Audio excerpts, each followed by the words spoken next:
Funcionários de um posto de saúde no bairro Jardim Felicidade, região norte de Belo Horizonte, fecharam hoje a unidade, deixando de atender a população. Eles protestam contra a violência no local. Houve confusão logo cedo. Durante a manhã, posto tumultuado e já sem atendimento. Funcionários penduraram na porta uma faixa explicando que haveria paralisação, mas uma paciente teria se irritado e ateou fogo nela. De tarde, os portões trancados e o posto vazio pegaram muita gente de surpresa. Meu remédio já está para hoje só. Eu vim para pegar, aí encontrei o posto fechado. Vou ver se eu consigo voltar amanhã, porque eu já estou sem o remédio e eu não tenho condições de comprar. Paula tinha consulta agendada para 2h30. Voltou para casa sem atendimento. Não tem ninguém aí, não tem recado, não tem nada. Ninguém avisou, ninguém ligou, nada. E agora? Embora para casa, né? Estivesse trabalhando hoje, ia perder o dia de serviço à toa. O motivo do fechamento seria a violência contra servidores do posto de saúde, que em protesto decidiram paralisar totalmente as atividades. Além de relatos de agressões verbais, eles estariam indignados com o furto do carro de uma funcionária na última sexta-feira. O veículo teria sido levado lá de dentro da garagem. Guardas municipais que trabalham na escola ao lado do posto confirmaram o furto, mas disseram não ter mais detalhes. Enquanto isso, Dona Maria, de 79 anos, que veio buscar remédios para problemas na tireoide, lamentou e pediu uma solução. Eu acho que para fechar é ruim, né? Porque a gente precisa da NET, das enfermeiras, né? E precisa do posto, né? Para a gente poder vir aqui, consultar, pegar o remédio, né? Tem que tomar providência. A Secretaria Municipal de Saúde garantiu que o funcionamento do Centro Jardim Felicidade será retomado amanhã e que todas as medidas de segurança foram discutidas hoje. As consultas agendadas serão remarcadas. A PM informou que estendeu o horário do policiamento justamente para dar mais segurança ao local.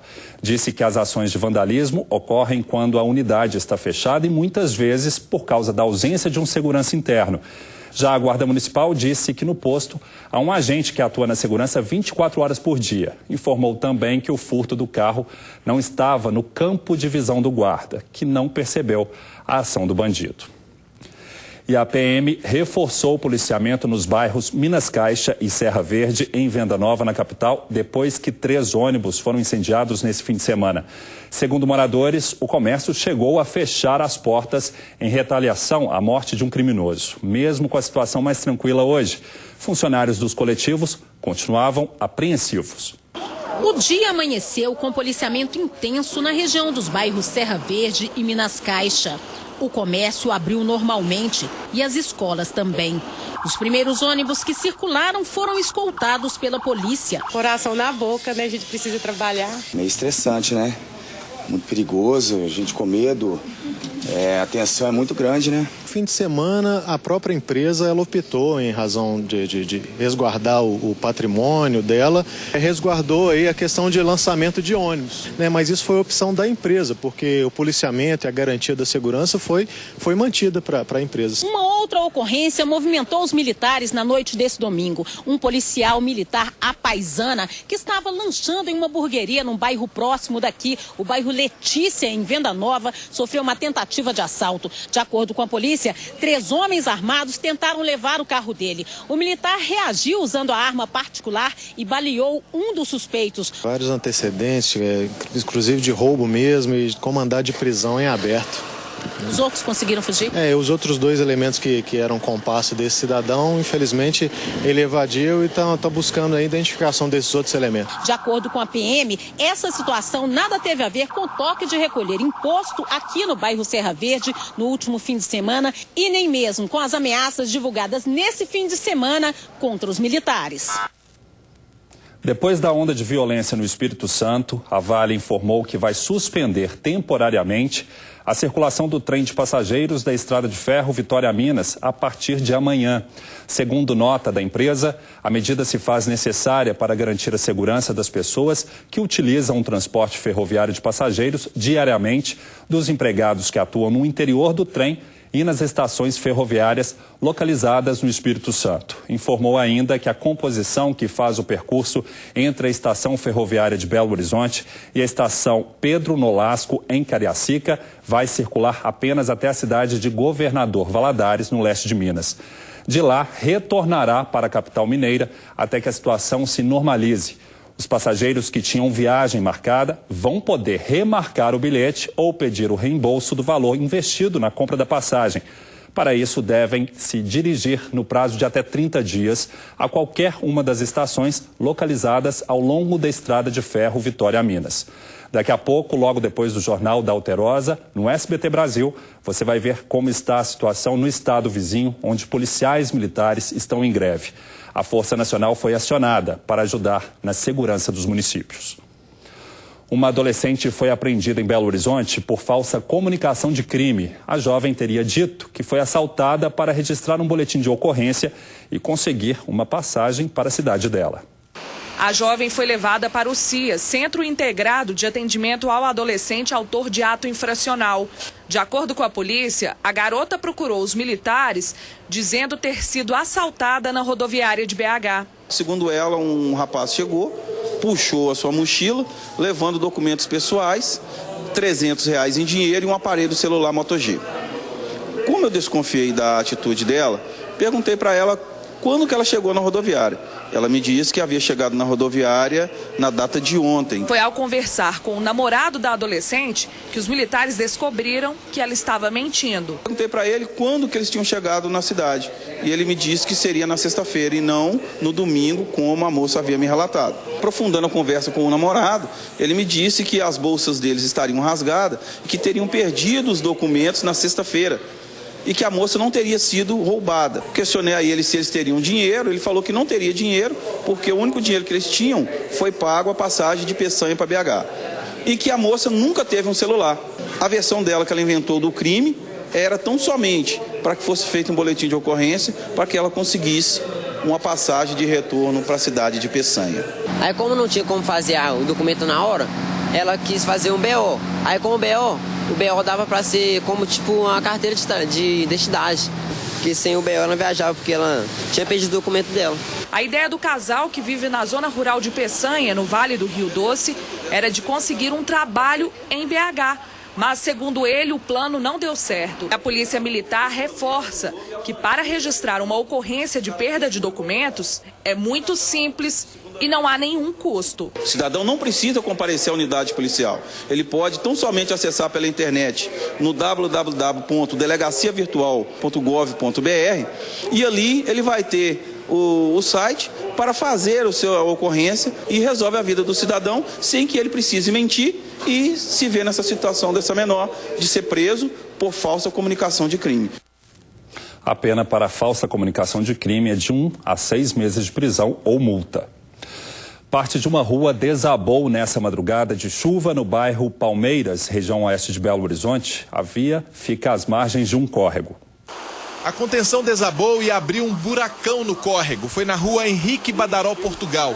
Choveu demais na madrugada e as redes de água e esgoto não suportaram o volume. É o que dizem os moradores. Técnicos da Copasa e da Prefeitura avaliaram o problema, mas não quiseram falar. A Defesa Civil fez um isolamento em frente à casa do seu José, que nem dormiu à noite. Eu estava deitado, né? Aí eu escutei um barulho, aí levantei para ver. Foi na hora que deu a explosão maior, que foi a hora que o PV estourou. A rede, né? É, a rede. Viu? E aí foi estourando, caindo aos poucos? Começou a cair nos pouquinhos. Sair de carro, mesmo quando tudo estava normal, já era perigoso. Imagine agora, os motoristas estão ilhados. Trabalhadores sem poder tirar os carros, principalmente uma van, minha sobrinha tem uma van escolar, está impossibilitada de trabalhar. A gente sofre com mau cheiro, sofre com insetos, ratos e agora sofrendo aí, preso dentro de casa e sem água também, que a água foi cortada. Não é a primeira vez que isso acontece. Os moradores contaram que há 12 anos a rede estourou e isso aqui caiu tudo também. Eles dizem que esperam há muito tempo pela canalização do córrego e convivem com a promessa de que em cima dele será feita uma avenida. Só que tem 40 anos que eles falam que vai ser uma avenida, que vai ser canalizada, só que essa obra ela nunca sai. Os moradores estão tão calejados com esta situação que foi feita uma abertura aqui no muro desta casa para que vizinhos que normalmente ficam ilhados possam atravessar e conseguir sair do bairro. Quem mora aqui nesta região diz que é só começar a chover que todo mundo fica em alerta. Não tem segurança nenhuma, né? Porque o IPTU vem. A Copasa informou que trabalha na recuperação do interceptor de esgoto e da rede de distribuição de água. Segundo a companhia, foi feita uma ligação provisória para abastecer os 5 imóveis que ficaram sem água até solucionar definitivamente o problema. Já a Defesa Civil disse que o deslizamento colocou em risco parte de uma das casas que teve o quintal isolado perto da área atingida. E o motorista de uma caminhonete teve que ser resgatado por causa de um alagamento nessa manhã no bairro Belvedere, em BH. Foi na Avenida Professor Cristóvão dos Santos. Ele tentou atravessar a via e a água cobriu totalmente as 4 rodas do veículo. O motorista subiu na carroceria para esperar o corpo de bombeiros. Os militares amarraram um cabo para rebocar a caminhonete e resgatar a vítima, que não se feriu. A semana começou com reforço na limpeza nas ruas de Varginha, no sul do estado. A chuva, na noite desse domingo, deixou um rastro de destruição em várias regiões da cidade. Na Avenida Doutor José Justiniano dos Reis, no bairro Sion, a água atingiu até mesmo um carro. No centro de Varginha, as pessoas que estavam em um bar também foram surpreendidas pela ventania e pela chuva. Uma árvore caiu em cima de um carro. Este restaurante no shopping também foi atingido pela forte tempestade. No Jardim Orlândia, várias casas ficaram destelhadas. Perdi tudo, perdi colchão, perdi o jogo de sofá. Pouco mais abaixo, uma outra casa também foi destelhada. As telhas destruíram uma máquina de lavar e caíram em cima do carro. Um barulho absurdo. Ventania, chuva forte, não deu para sair aqui fora. Os ventos arremessaram o teto deste barracão, cerca de 5 metros. A armação de metal caiu sobre uma casa e foi parar no pátio de uma outra empresa. Na Praça das Nações, galhos de 2 árvores caíram e romperam a fiação. Moradores ficaram sem energia elétrica. De acordo com a prefeitura, mais de 30 árvores caíram em Varginha. Os funcionários não estão conseguindo fazer a retirada, porque estão esperando a CEMIG vir até o local junto com o Corpo de Bombeiros. E tem também um outro problema, que é que ali onde ficava a árvore, tem um enxame de abelha que está impedindo o trabalho dos funcionários. Nós fizemos uma força-tarefa na prefeitura, mas também estamos contando com a CEMIG, com o Corpo de Bombeiro, para que possam nos ajudar. Nós tivemos aqui as placas de propaganda, várias placas consideravelmente caíram. Foi uma coisa da natureza que não tem como segurar, né? Veja agora a previsão do tempo para esta terça no estado.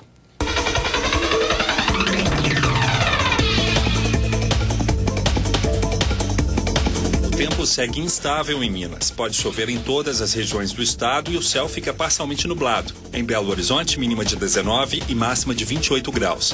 A temperatura vai de 23 a 31 em José Raidan. Fica entre 22 e 33 graus em Capinópolis. Os termômetros variam dos 21 aos 32 em Mesquita. Em Barroso, mínima de 17 e máxima de 27 graus. Um carro com 4 pessoas caiu em um rio em Juiz de Fora. A suspeita é de que o motorista estivesse bêbado. O carro modelo Palio caiu no Rio Paraibuna, na altura do bairro Manuel Honório. 4 pessoas estavam no veículo e foram socorridas com ferimentos leves. O condutor contou aos policiais militares que perdeu o controle da direção, bateu no meio-fio e caiu no rio. O homem que dirigia o carro tem 30 anos. Segundo o boletim de ocorrência registrado pela Polícia Militar, o motorista apresentava hálito etílico e disse ter bebido cerveja na noite anterior ao acidente. Ele não quis fazer o teste do etilômetro. O motorista sofreu um corte no lábio e foi medicado. Uma das passageiras, de 22 anos, foi socorrida pelo SAMU. A retirada do veículo do rio é responsabilidade do proprietário. Há 2 semanas, um outro carro também caiu no Rio Paraibuna, nesse mesmo trecho.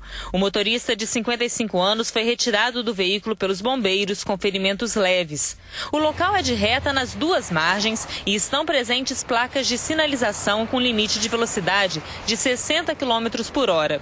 Também estão instalados radares nos 2 sentidos. O Corpo de Bombeiros ele alerta para a via e aos condutores de veículo a prestarem atenção na sinalização, não menosprezar a sinalização da via, respeitar os limites de velocidade e, acima de tudo, não fazer o uso de bebida alcoólica quando estiver na condução de veículos. É grave o estado de saúde do jovem atropelado depois de se envolver em uma briga em Divinópolis. A confusão aconteceu durante a saída de uma festa. De acordo com a Polícia Militar, jovens discutiram e partiram para a briga. 2 indivíduos se desentenderam e um deles pegou o veículo e atropelou o outro indivíduo no qual eles tinham desentendido, passando o veículo aí pelas suas pernas, bem como a cabeça também. Vitor Honório Faria Silva, de 23 anos, foi levado em estado grave para a unidade de pronto atendimento. Teve perda aí de massa encefálica e sofreu traumatismo craniano. Moradores não quiseram gravar entrevista, mas contaram que a festa reuniu muitos jovens e foi regada bebida alcoólica e som alto. A polícia ainda não sabe o que motivou a briga. O suspeito não foi localizado. Evadiu aí pelo bairro Santa Rosa, de carro e sem maiores informações. Bandidos invadiram uma agência bancária nessa madrugada em Contagem e destruíram tudo o que viam pela frente. Havia pedaços de caixa eletrônico até na calçada, são gavetas do equipamento. Ainda do lado de fora estava cheio de cacos de vidro. A frente da agência ficou toda quebrada. Lá dentro, então, não tinha um canto sem sinais da ação dos bandidos. Um caixa foi destruído. O outro ao lado ficou parcialmente danificado. Havia uma alavanca de ferro perto de um dos caixas. Tudo indica que foi usada pelos criminosos, mas ainda não se sabe o que realmente aconteceu. A perícia não encontrou indícios de explosão. No banco, ninguém fala sobre valores do prejuízo. Até o momento, ninguém foi preso. Quem chega ao segundo cemitério mais antigo de Belo Horizonte pode até se surpreender com a qualidade da estrutura, mas é só andar um pouco mais para ver que a situação não é nada boa. A entrada do cemitério da Saudade está bem cuidada, lanchonete nova e 4 velórios prontos. Os outros 4 estariam com as obras paradas. Por ali, jardins bonitos e grama aparada. Mas é só seguir um pouco mais para os fundos, que a paisagem muda. E como muda? O mato alto tomou conta e é bem difícil caminhar entre os túmulos e até por algumas ruas. O cemitério talvez tenha que estar abandonado. Muito mato, as tumbas tudo mal cuidada, né? Muito ruim, né? Porque às vezes, igual as crianças acabam pegando os bichinhos, né? Carrapicho, acaba machucando, muito mosquito, dá muito mosquito, né? Esses matos. É um momento difícil que a gente está aqui, então a gente prefere o melhor aconchego, né? Em alguns locais, a erosão de terra e algumas sepulturas estão sendo engolidas ou ficando abertas. A da família desta aposentada que pediu para não aparecer é uma delas. É como se tivesse vindo um avalanche e o túmulo afundou. E lá está meu pai, lá está minha mãe, lá está meu irmão. A gente que tem a família da gente aqui, a gente gostaria de ver bonitinho, né? Sendo bem cuidado. Em algumas quadras, a situação chegou a tal ponto que a gente quase não consegue perceber que há túmulos no meio do mato tão alto. Aqui a gente só consegue enxergar as cruzes daqueles 2 ali. Agora, pouca gente deve ter notado é que aqui também tem algumas sepulturas. Olha só, uma plaquinha ali no meio, indicando o local dela. Caminhando por ali é possível ver que há poucos funcionários para dar conta dos quase 190 mil metros quadrados. O segundo cemitério mais antigo da capital, que é administrado pela prefeitura, tem mais de 31 mil sepulturas, onde em média 250 pessoas são enterradas todo mês. Um sentimento assim de desdeixo, né? Tá abandonado, né? Eu achava assim que tinha que ter mais zelo. A Prefeitura informou que a Fundação de Parques Municipais começou na última semana de janeiro um mutirão de limpeza no Cemitério da Saudade, mas os trabalhos foram interrompidos por causa da chuva e serão retomados assim que o tempo melhorar. Daqui a pouco, jovens com síndrome de Down ganham um dia especial e vão para uma balada inusitada. A gente volta já.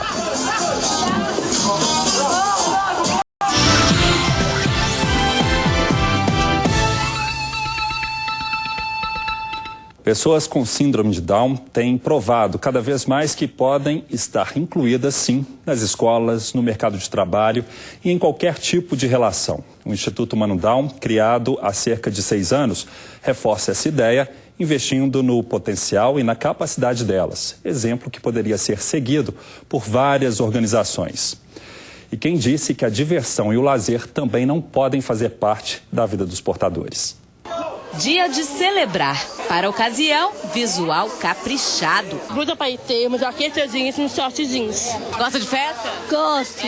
E para esse momento tão especial de confraternização, uma festa bem diferente. Pelo segundo ano consecutivo, os adolescentes que participam do projeto Mano Down escolheram comemorar aqui nesse ônibus. É porque aqui dentro a festa já está pronta. Tem barman, tem DJ, tem o pessoal todo dando suporte, vem refrigerante, suco, água, polidense pra galera dançar, iluminação, banheiro, ar-condicionado, é uma festa em movimento. Dentro do Instituto Mano Down, nós temos um projeto que é o Juntos e Misturados, onde a gente leva os adolescentes e jovens para exercitar autonomia, sem a família, e eles escolhem os passeios no decorrer do ano. Antes de abrir a pista de dança, uma homenagem de Dudu do Cavaco. O músico de 26 anos, que tem síndrome de Down, foi a inspiração para o instituto criado em 2011.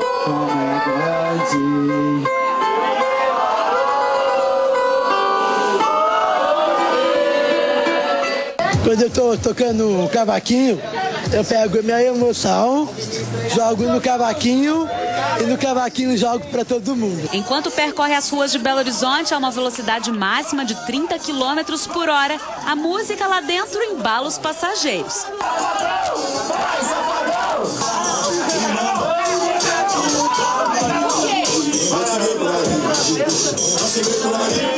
Muito bacana, estou muito feliz. Tá dançando até aí, né? Eu tô divertindo. E eu tô com a minha namorada, ela é boa de dançarina, eu amo ela. Gostando muito, divertido pra caramba aqui. E com o namorado, então? Melhor ainda. Eu adorei a festa. E eu gostei. Alegria contagiante para mais um ano de projetos de inclusão e de apoio às famílias e pessoas com síndrome de Down. Isso é muito importante para eles, sabe? Se sentirem inclusos na sociedade, né? Então é uma maneira que a gente tem, que a gente consegue de introduzir esses meninos na sociedade, fazendo tudo que as outras pessoas querem fazer, desejam fazer, entendeu? E é muito legal, é muito compensador para eles e para nós também.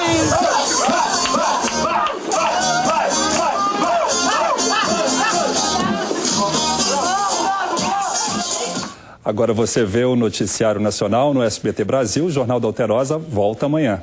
Uma ótima noite para você.